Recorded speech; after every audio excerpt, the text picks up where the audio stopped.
All right, guys, here's part 2 of a 3-part series on the Line 6 2.6 update. Lots of numbers there. This is going to be the channel 1 of the Lone Star Classic, and I'm going to show you how to use this in a channel switching environment and how that works. So let's dive right in. All right, so here's a video for the Lone Star Clean channel in the 2.6 update. Probably a couple of ways that I would use this would be as a pedal platform. It's kind of got a Fendery thing with more of a tweed edge to it, which really just means a different mid-range character. So let's see if they've nailed it. This is my first time hearing this, so you guys get to come along the journey with me. All right, channel 1, no changes. This is just stock as it's set.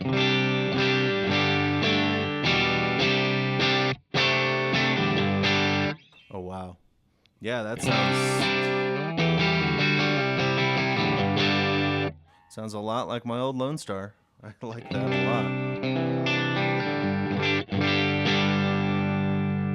You know, I really got to commend these Line 6 guys for really dialing things in right the first time. You know, this 212 Interstate is not a cab I go to very often, but man, it sounds really fantastic with this amp.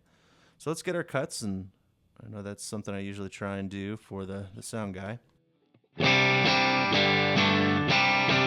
Does change it. I think I could probably stand to keep the low cut off. That's cool.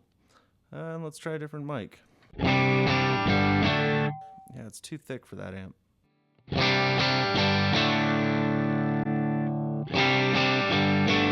You know, I think they really just got it right the first time. That's cool. Cool. So since we're in here, I'm going to set up a couple of things that I usually do. So let's do a deluxe comp dynamics section.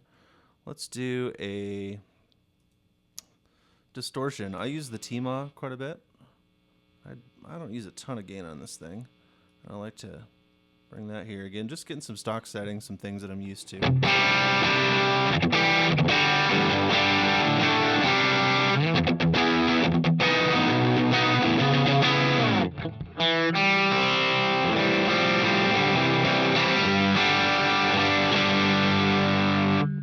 That's not bad. One thing I do remember about this amp is it took TS-808. Pedal's really nice. Let's see if it does digitally.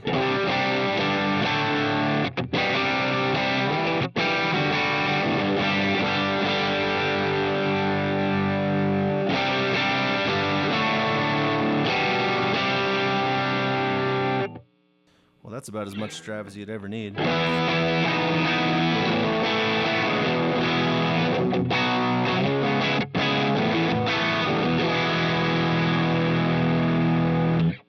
Cool. So I'm going to do something fun here just as an idea for a patch that I might have on this amp. So let's get rid of this, and I'm going to do 2 different amp blocks, the clean and the dirty channel. So we can set, oh, not that one. So many amps in here now. Can't find the right one. That's a good thing.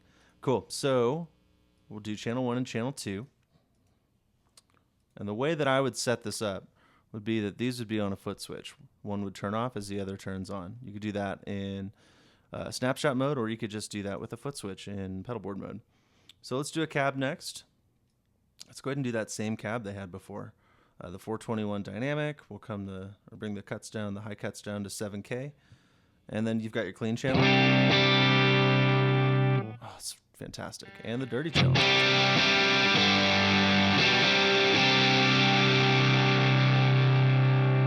So let's set these up on a foot switch. So the bypass will be foot switch 1. And the bypass for this one will also be foot switch 1. So now,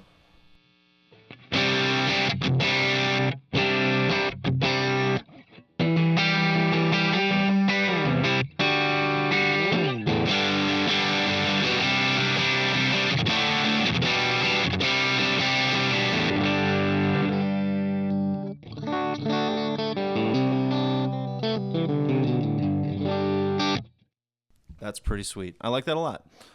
So this clean channel's, I'm thinking that's going to be something I use quite a bit.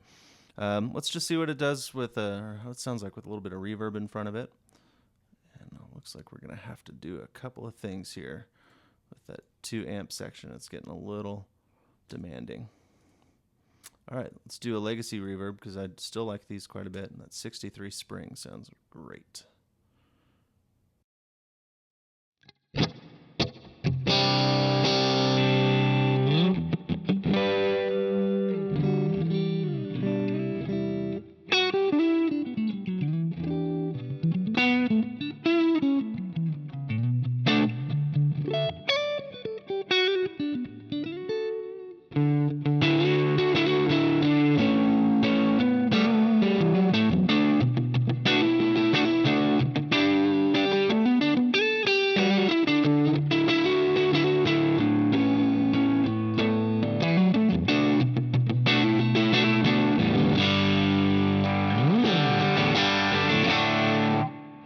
it is, that Andy Timmons tone without a lot of effort. I know he puts a BB preamp in front of it, so since I'm going there, BB preamp is kind of its own thing, but what could we find in here that'll do that kind of thing? Probably the Tima or the Timmy with just barely the gain cranked. Let's go like 1. Oh yeah,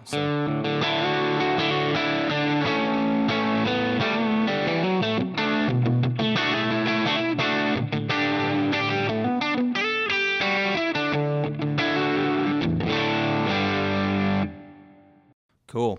Love this amp. I think you guys should definitely check it out if you haven't used the 2.6 update yet. This is probably one of the coolest ones I've heard in really all of Helix. I'm going to put this in my top 5 amps in here. So again, this is just a quick and dirty video. It's my first time using that amp, so hope you guys liked it. If you did, hit that like button and subscribe for more content. But we'll see you guys in the next video.